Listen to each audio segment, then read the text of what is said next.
Actually ಯಾವತ್ತೂ ಇಷ್ಟು nervous ಆಗಿರ್ಲಿಲ್ಲ. ನಾನು ಸ್ಟೇಜ್ ಮೇಲೆ ಮಾತಾಡ್ಬೇಕಾದ್ರೆ ಎದೆ ಡವ ಡವ ಅಂತ ಹೊಡ್ಕೊಳ್ತಾ ಇದೆ. ಫಸ್ಟ್ ಆಫ್ ಆಲ್ ಶಿವಣ್ಣ ಮತ್ತು ರವಿ ಸರ್ಗೆ ನನ್ನ ಸಾಷ್ಟಾಂಗ ನಮಸ್ಕಾರಗಳು. ಥ್ಯಾಂಕ್ ಯು ಸೋ ಮಚ್ ಇಬ್ರಿಗೂ. ನನ್ನ ಲೈಫಲ್ಲೇ ನಾನು ಅಂದ್ಕೊಂಡಿರಲಿಲ್ಲ ನನ್ನ ಒಂದು ಮೊದಲನೇ ಸಿನಿಮಾ ಇವೆಂಟಿಗೆ ನೀವುಗಳು ಗೆಸ್ಟ್ ಆಗಿ ಬರ್ತೀರ ಅಂತ. First of all thanks to Navarasan ಅವರು. ಇವರ ಒಂದು ಎಫರ್ಟ್ಸಿಂದ ಇವತ್ತು ಇಷ್ಟೆಲ್ಲ ಸಾಧ್ಯ ಆಗಿದೆ. ತುಂಬ ಥ್ಯಾಂಕ್ಸ್ ಇಬ್ರಿಗೂ.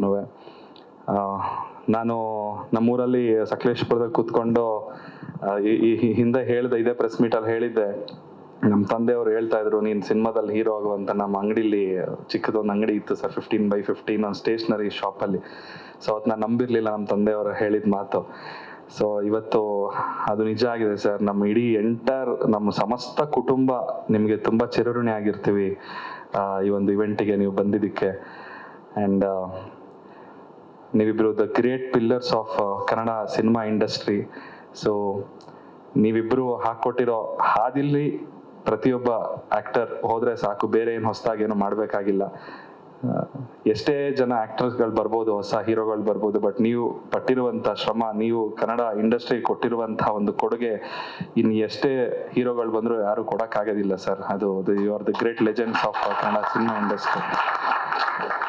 ಸೊ ನೀವು ಹಾಕೊಟ್ಟಿರೋ ಹಾದಿಲಿ ನಾನು ಹೋಗ್ತೀನಿ ಸರ್. ನಾನು ಇವತ್ತವರೆಗೂ ಅದನ್ನೇ ನಂಬ್ಕೊಂಡು ಬಂದಿದ್ದೀನಿ. ಆ್ಯಂಡ್ ತುಂಬ ಧನ್ಯವಾದಗಳು. Thank you so much. May 9ನೇ ತಾರೀಕು ಸಿನಿಮಾ ರಿಲೀಸ್ ಆಗ್ತಿದೆ. ನಿಮ್ಮ ಮನೆ ಮಗ ಚಂದನ್ ಶೆಟ್ಟಿ ಸಿನಿಮಾದಲ್ಲಿ ನಾಯಕ ನಟ ಆಗಿ ಅಭಿನಯಿಸಿದ್ದಾನೆ. ದಯವಿಟ್ಟು ಬಂದು ನಮ್ಮ ಎಂಟೈರ್ ಚಿತ್ರತಂಡಕ್ಕೆ ಸಪೋರ್ಟ್ ಮಾಡಿ, ಸಿನಿಮಾ ನೋಡಿ ಎಂಜಾಯ್ ಮಾಡಿ. Thank you so much.